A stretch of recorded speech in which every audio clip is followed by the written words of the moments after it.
A todos y a todas, a nombre del Instituto Oviedo, tengo el honor de presentarles a Emiliano Gironella. Él es artista plástico multidisciplinario, egresado de Interlochen Arts Academy en Estados Unidos, donde estudió escultura, fotografía y grabado. Démosle un cordial aplauso.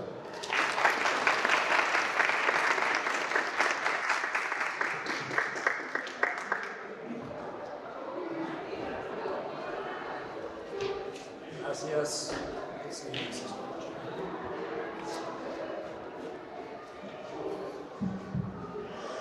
¿Qué tal? Muy buenas tardes. Aquí me da muchísimo gusto estar. Mi relación con el Oviedo fue una relación que se generó en pandemia. Había venido varias veces, pero estaba vacío. Y pues es muy triste una escuela sin estudiantes. Efectivamente, mi nombre es Emiliano Gironella. Yo soy pintor, grabador, productor de cine y amigo del Instituto Oviedo. Aquí van a ver varias piezas mías, que son todas las que están aquí. Son unas pinturas que estuvieron expuestas en el Museo Iconográfico de Quijote, en Guanajuato. Después las adquirió aquí el Instituto Oviedo. Hay un Zapata, un Sor Juana,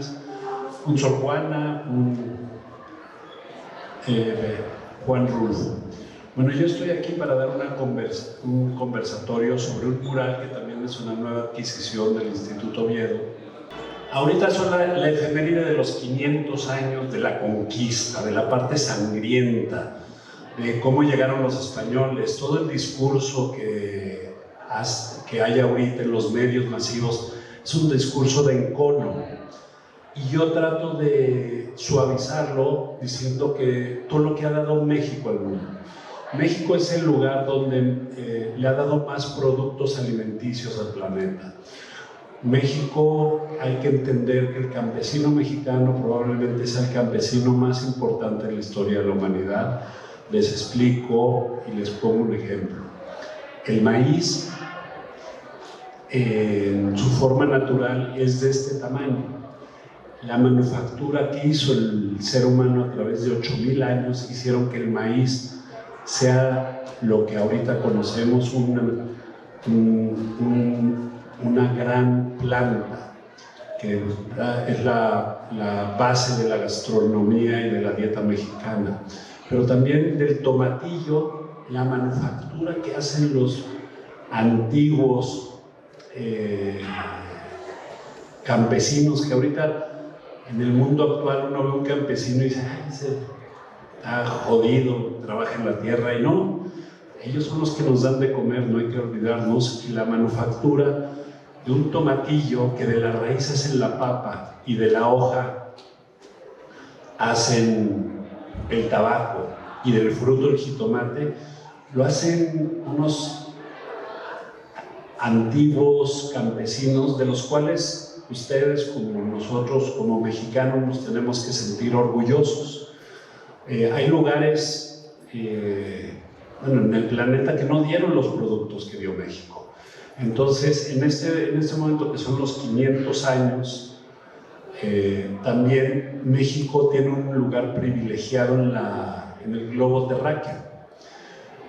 Y lo que pasa es que en México se inventa la primera globalización. Aquí todos, con Google y todas las herramientas que tienen ustedes como estudiantes, que yo no tuve a su edad, que pueden estar conectados con Japón, con cualquier lugar del mundo. México, cuando pasa la conquista, después Hernán Cortés va a Guerrero, Ixtapas y Guatanejo, salen los primeros 3 barcos, después de haber hecho 9, porque se los queman 2 veces. Salen los primeros 3 barcos que van a Hawái y después a China y a las Islas Molucas. Ahí empieza la gran globalización, lo que ustedes ahorita conocen como globalización. ¿Y qué fue el papel y lo que aportó México a esa globalización? Todos en esa época hablan que el oro, que la plata, que aquí sacaron todo, pero lo que da México en esa globalización son alimentos. Entonces el mural que yo vi aquí son barcos en forma de chile, de maíz. Aquí hay unos dibujos que hice para poder hacer el mural en forma de aguacate. La papa es una aportación de México y salva muchas personas en Europa. El chile en la India, en China, ellos no pueden entender su gastronomía sin el chile. Y el chile es una aportación también de México. Entonces trato de dar este conversatorio para que ustedes se sientan orgullosos de lo que ha dado México como país y salirnos del discurso de encono, de pedir perdón o no pedir perdón, sino la comida mexicana. O sea, la pizza no existiera sin los campesinos mexicanos. La fabada asturiana es frijol con puerco. Nosotros como mexicanos no hemos defendido el origen de nuestros productos, pero por eso a mí me dio mucho gusto que este mapa quedara en una escuela para que ustedes se apoderen de esa imagen y decir, bueno, pues esto es lo que México le ha dado al mundo. Y ahora sí, pues, si tienen un amigo italiano, pues decir, entre los dos hicimos la pizza, no es tuya. La tortilla de patata le quitas la papa y no hay tortilla ni nada. Entonces esta combinación de sabores, que es lo que es en México contemporáneo, la esencia es que es mestizo.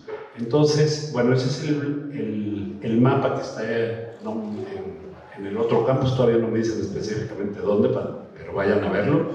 Y los cuatro que están aquí también es un Hernán Cortés, porque Hernán Cortés, fuera de ser un conquistador, alguien que está a favor del mestizaje. Él empodera a una de las mujeres más importantes de la historia de la humanidad, que es la Malinche, y fue la primera mujer que vio cara a cara a un emperador. Las mujeres en el México prehispánico tenían una realidad muy sometida. Y también aquí lo pongo como el escritor. Yo hice un proyecto con Cristian Duvalier aquí presente, que después va a participar en un conversatorio. Empecé a hacer el encuentro de Hernán Cortés, el mestizaje. Ahí empieza un cambio importantísimo, de los cuales México es anfitrión, que es el mestizaje globalizado. Ya cuando un irlandés, la gastronomía en Europa se han vuelto nacionalismo, ¿no? El italiano te va a defender que la pizza es de allá, el irlandés te va a defender que la papa es de allá, y no, son los regalos que México le da al mundo, ¿no? Entonces, eso se trata, bueno, mi conservatorio. Veo aquí con alegría que ustedes pueden gozar estos cuadros, que normalmente para poder ir a verlos hay que ir a un museo. Es este lugar en Guanajuato. Soy amigo de la casa y siéntanse muy privilegiados. No hay una escuela en la Ciudad de México con estas características. Y bueno, estoy aquí para contestarles preguntas, para hablar de la globalización de los alimentos. Yo también, para que conozcan un poco más mi trabajo, tengo un documental en Amazon Prime que se llama Cicatrizarte. Ahí, ya que están conectados y es el lenguaje actual para transmitir información, tengo una fundación que trabaja con los niños huérfanos de los policías caídos en la lucha contra el narco. Se los recomiendo que lo vean. Y bueno, ¿alguna pregunta? ¿Sí?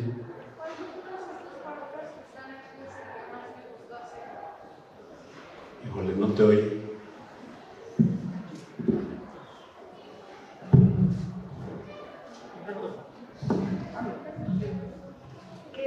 ¿Cuál de todos estos cuadros que están aquí es el que más le gustó a usted así? El cuadro es una serie. Hay uno que es la portada, que es, digamos, el primer cuadro bajando las escaleras. El proyecto anterior a ese se llamaba Plomo y Pluma, Pluma y Plomo. que era el significado de la guerra para los europeos es con plomo, en lo que te disparaban los arcabuces, y la pluma era un símbolo guerrero. Y en este proyecto cambié la pluma por un símbolo de escritura, que la escritura en el mundo occidental, en el mundo europeo, es a través de una pluma. Y aquí lo que trato de poner, esa es la firma de Hernán Cortés. Hernán Cortés escribía también, Hernán Cortés, que el emperador Carlos V le tenía una gran envidia. Entonces aquí siempre nos dicen que Hernán Cortés era una bestia y que destrozó todo, cuando él mandó las piezas de oro y plata a Carlos V, y fue él el que las derritió para volverlas doblones o moneda. Cuando un artista muy importante de la época, que era Durero, le decía que no había visto orfebrería tan fina. Entonces tratamos de poner a un Hernán Cortés en toda esta serie como un agente sensible y que ve una civilización en México, que ahora con todo el discurso de la 4T es que vino y se destrozó todo. Pero aquí tienen a Vasconcelos, y allá abajo en la biblioteca tienen a Alfonso Reyes. A mí en lo personal me gusta más Alfonso Reyes. Y Alfonso Reyes tiene un comentario que en esta época de los 500 años dice: la conquista lo hicieron los indígenas y la independencia los españoles. ¿Por qué digo esto? Las alianzas que hizo Hernán Cortés para derrocar al imperio azteca eran alianzas hechas con los tlaxcaltecas y con los otros pueblos originarios, suprimir, con el yugo de los aztecas, y esas alianzas son las que hacen la conquista, ¿no? Porque es imposible pensar que la conquista la hicieron los españoles, tuvieron que haber alianzas. Y en la forma que escribe Hernán Cortés, ahí se ve su nivel intelectual, ¿no? Porque dicen, y yo creo que la reflexión de ver a nuestro pasado lo tenemos que ver con una cuestión de orgullo.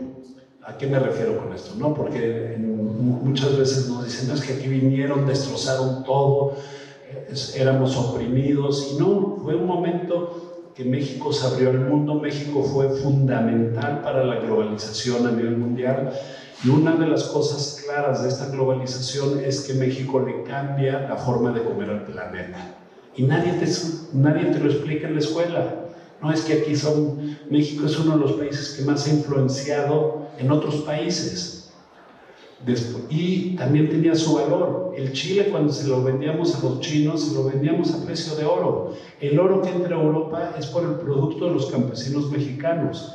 Y ver esa historia a través de orgullo y no de un sometimiento, es un poco por lo cual estoy aquí pues, dando este conversatorio, ¿no? Que sentir los productos mexicanos, y después también en el mapa remarco los productos que vinieron de Asia, que vino pues, el tamarindo, que ya aquí en México hacemos los pelos ricos, vino el mango, vino la marihuana, que piensan que es de Acapulco, pero no, viene de la India, el plátano, la canela, el mango.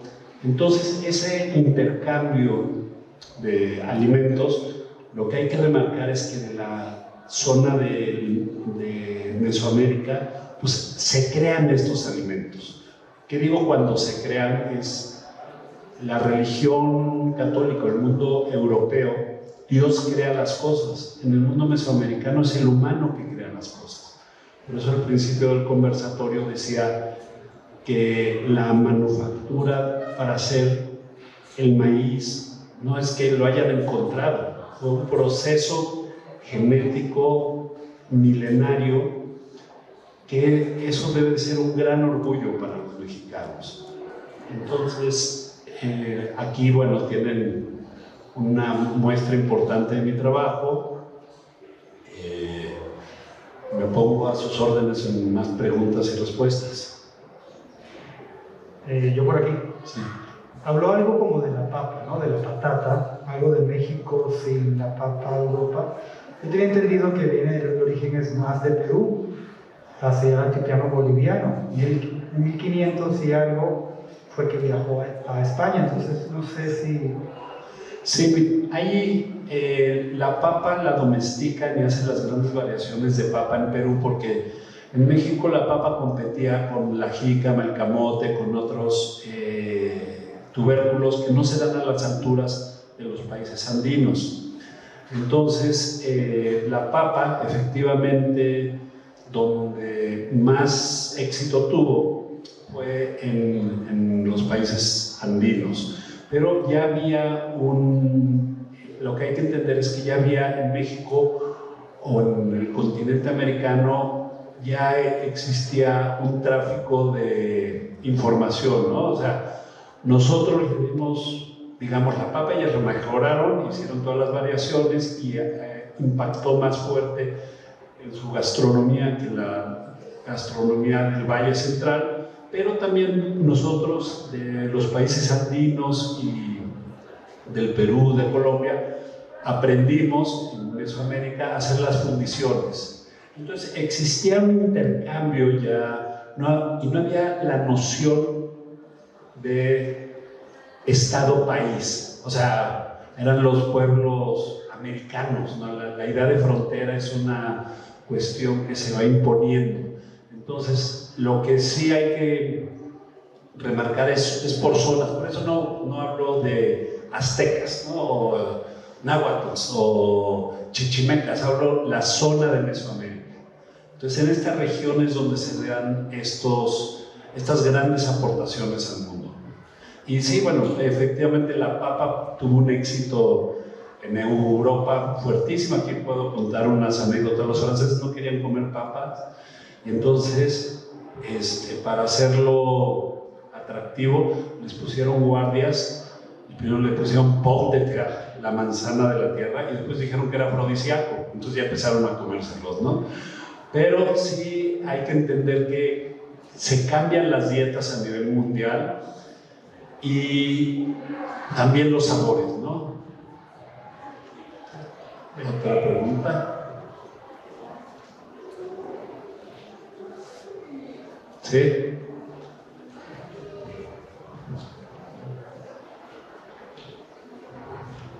Bueno, a mí me gustaría saber con respecto a la pintura que se encuentra en el Metropolitano, ¿por qué es muy distinta a las que estamos viendo en este momento? ¿Tiene algo de especial esa pintura?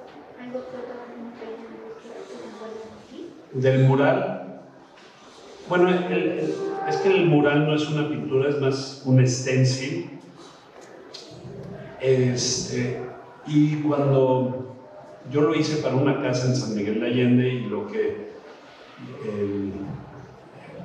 con Juan Antonio les dije que debería de haber una copia aquí en el colegio, porque tristemente los mexicanos, y me incluyo entre ellos, no nos defendemos de lo bueno y siempre nos fijamos en lo malo, ¿no?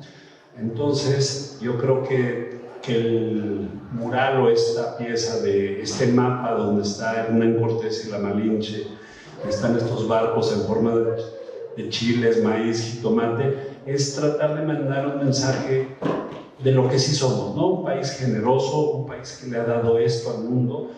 Y yo creo que las efemérides son momentos de reflexión, y la efeméride de los 500 años es un momento de reflexión ante nuestro pasado y tomarlo de una forma de orgullo, no decir vinieron de destrozar, no, miren lo que damos, lo que dimos, y el que da siempre es el fuerte.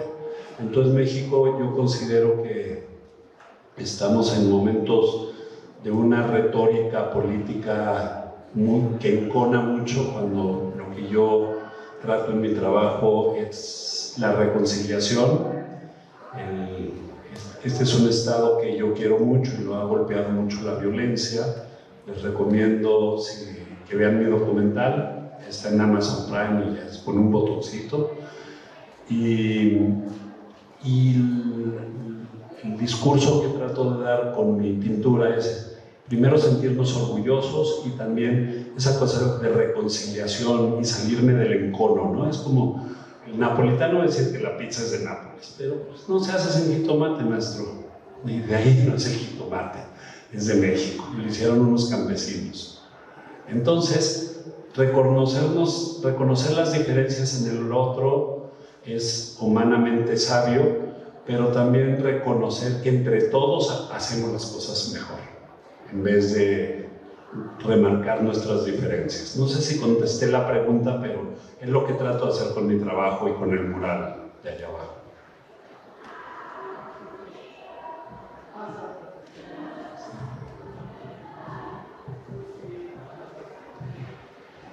Bueno, a mí me llamó mucho la atención la tercera pintura que está ahí, que es donde está la firma de Cortés y las 3 cabezas de calavera.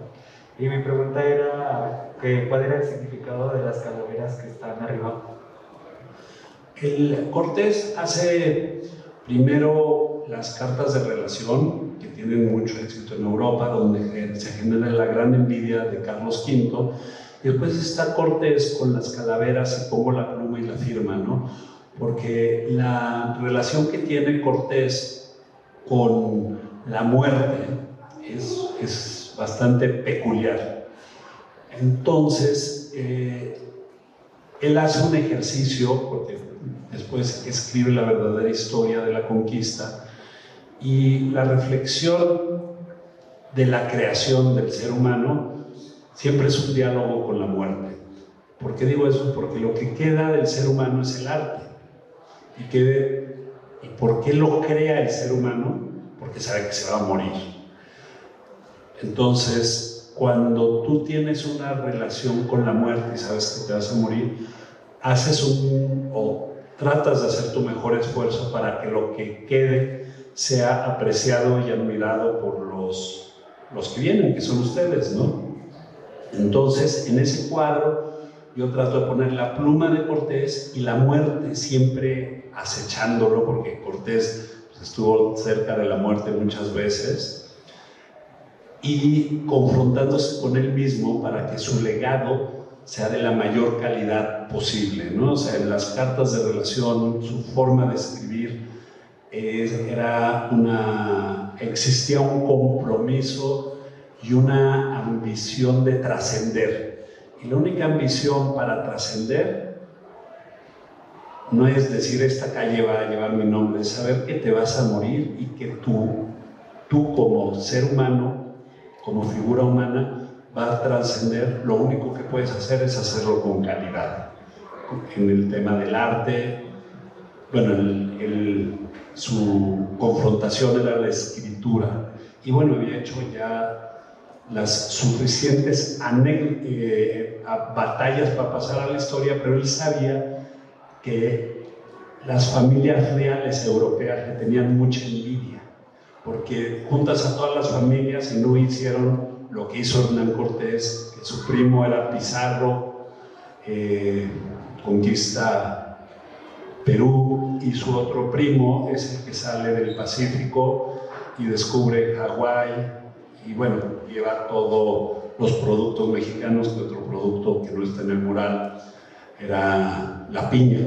La piña era una flor, una bromelia, que después se vuelve un fruto y que es muy representado en finales del siglo XVI como uno de las frutas de la abundancia, pero juega un papel importante en el escorbuto, que es una enfermedad que le da a los marinos, que se le caen los dientes por no comer cosas frescas. La piña aguantaba mucho siendo fresca.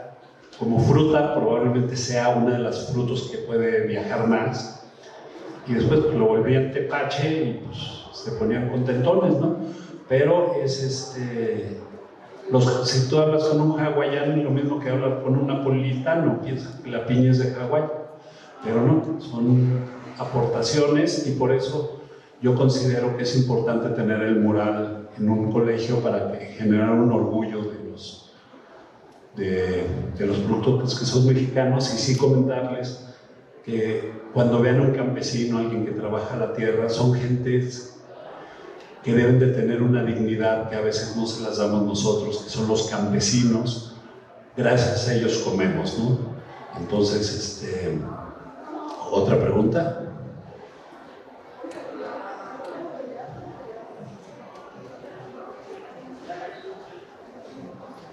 ¿Qué es lo que tú ves detrás de estos cuadros o lo que intentas transferir? Lo que trato de transferir o tal es remarcar ciertas cosas que no están a la vista, ¿no? O sea, todo aquí, como digo, tienen a Vasconcelos en la entrada, todo el movimiento vasconcelista, muralista en México, tiene un discurso político ya muy desgastado de quiénes son los buenos y quiénes son los malos. Lo que yo trato de transmitir en mi pintura es tratar de que vean a un Hernán Cortés más humano, que vean que era alguien que sabía escribir, ¿sabe? También que estaba alguien a favor del mestizaje. Una anécdota que pocos conocen aquí es que Cortés está en la cárcel en Santo Domingo porque él no se quería casar con una española. Él quería tenía una pareja con la cual tuvo un hijo, que era, ahí empieza y se marca el mestizaje. Entonces, esas cosas que no son obvias, porque en el muralismo ves Hernán Cortés, el sifilítico, y a la Malinche con la prostituta. Si uno va creciendo con esa educación, pues no va reconciliándose con el pasado. Entonces yo lo que trato en mi trabajo es buscar una reconciliación con el pasado y con una grandeza mexicana, ¿no?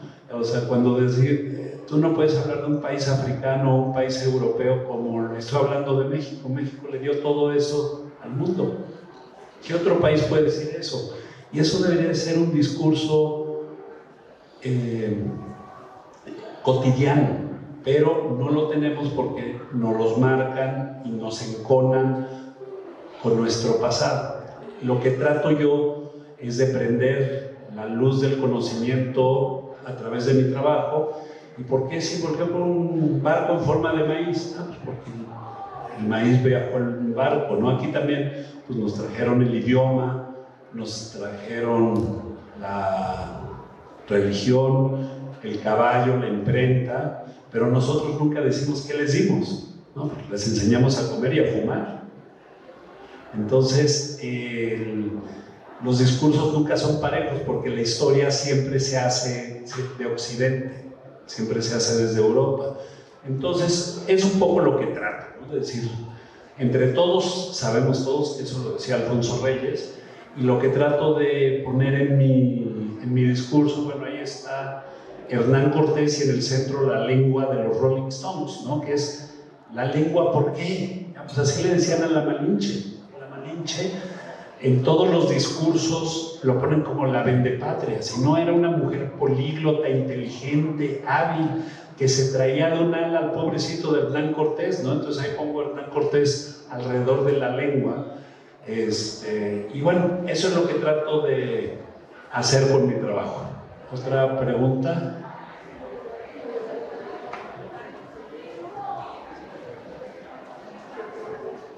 ¿Qué técnica usó para estas pinturas? La técnica es una técnica que yo le digo dusting, porque hay un pintor muy importante que se llama Pollock, que él inventó una cosa que se llama el dripping. El dripping es agarrar un pincel, y es una cosa que se llama el expresionismo abstracto, y pintar así en el piso.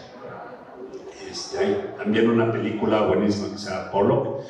Y yo lo que hago es, estos son una técnica que es monotipos, que intinto la pluma y después trabajo con pigmentos y dejo caer el pigmento y lo paso por un tórculo. Un tórculo es donde se hacen los grabados y pasa con mucha presión y después lo despego y es, digamos, la impresión lo que queda, ¿no? Esas son las piezas de arriba. En las piezas de abajo son unas tintas acrílicas, donde, bueno, son los barcos y el concepto del mapa, ¿no?, de Hernán Cortés y los alimentos, pero es una técnica muy mía,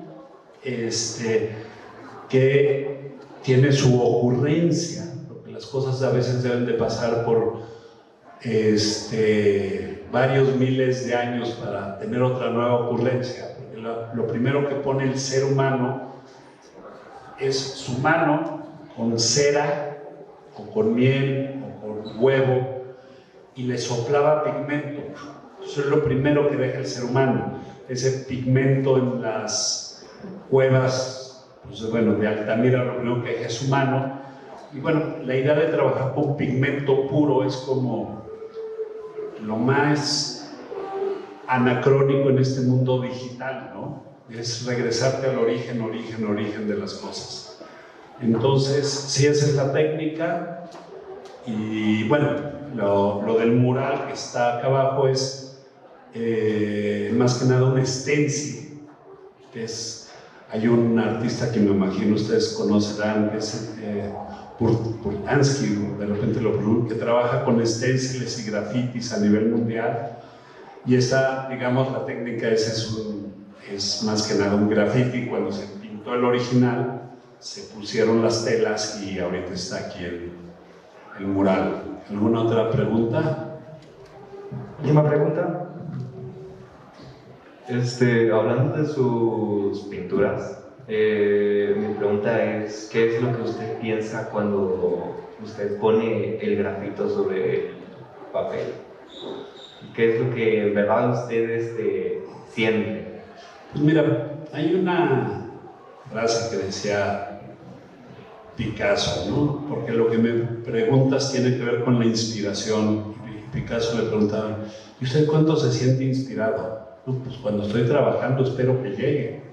Entonces a mí lo que más me gusta es trabajar y en ese momento saber que hay una relación con, puede ser el grafito o los pigmentos, y con la plataforma donde trabajo, para saber qué va a pasar. Y bueno, a mí la alegría máxima que me puede dar mi trabajo es que esté en un lugar y que ustedes como espectadores dialoguen con mi trabajo. Y bueno, aquí en la biblioteca hay varios libros míos. Ahí tengo la suerte de salir en uno que dice las 1001 pinturas que hay que ver antes de morir, que está aquí en la biblioteca. Y hay varios otros libros donde pueden conocer mi trabajo. Pero yo sé que el lenguaje del siglo XXI pues es los audiovisuales. Por eso les recomiendo lo de Amazon Prime, ver el documental. Y ahí habla pues, un poco de la forma de trabajar también colectiva que yo tengo. Yo tengo la capacidad a veces de trabajar, en este caso, con niños huérfanos, que tristemente en este país y bueno, en este estado que ha sido tan golpeado por la violencia y la delincuencia organizada, tratamos de la patada a los policías. Y entonces, si nosotros le exigimos a alguien que nos proteja, no lo podemos tratar mal desde el principio. Entonces, ahí hay un poco, respondiendo a tu pregunta, mis procesos creativos. Hay veces que juego con una pelota de tenis llena de pintura y todos los niños la tiran y va marcando eso una trayectoria, ¿no? A mí me gusta mucho el juego, lo lúdico y el sentimiento que yo trato, en mi relación con los materiales, trato de nunca sentirme cómodo con ellos, trato de experimentar cada vez más. No sé si contesté la pregunta. Pero sí.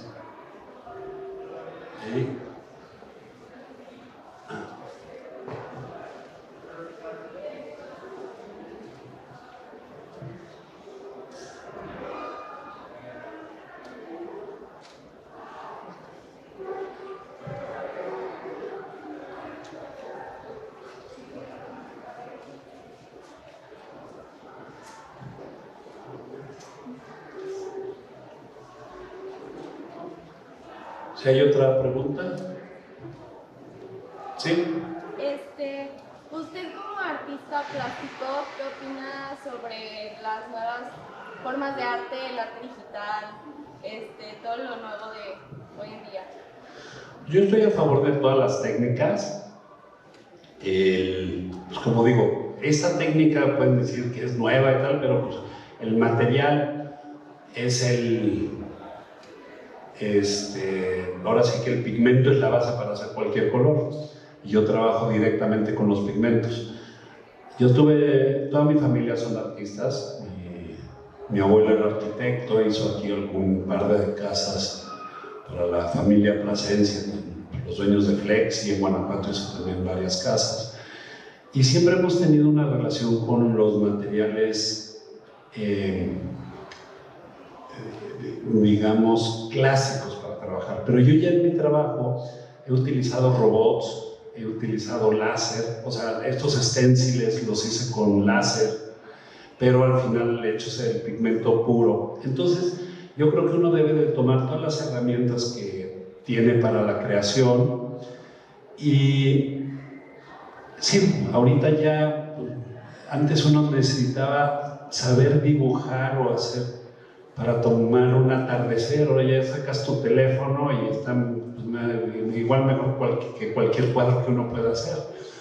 Pero dar una aportación única a un atardecer, que una de las cosas que más han pintado, y decir, ese atardecer lo hizo tal artista, Turner o Hockney o Diego Rivera, y que la gente lo reconozca como un acto único, es la labor del artista.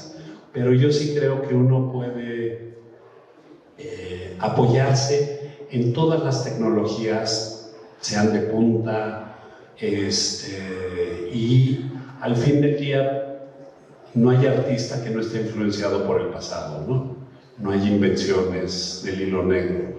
Entonces yo sí considero que estoy a favor de las tecnologías. Lo que sí es que si tú nada más trabajas para utilizar las tecnologías, también eso a veces se ve reflejado en el trabajo. Dicen, no, esto es lo único que quieres es, ahora sí que utilizar el multimedia, pero no está diciendo nada, ¿no?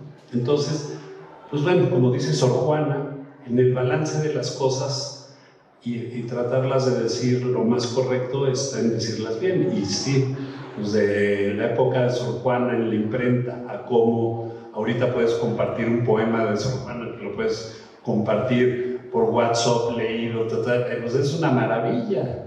Y ya lo puedes poner en chino si quieres.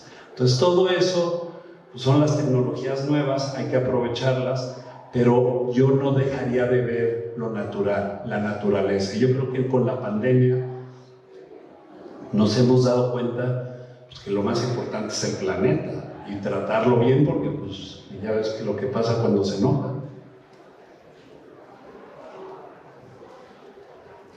Muchísimas gracias. Perfecto. A nombre del Instituto Oviedo le damos infinitas gracias a Emiliano Gironella. Les pido un fuerte aplauso para él. Muchas gracias.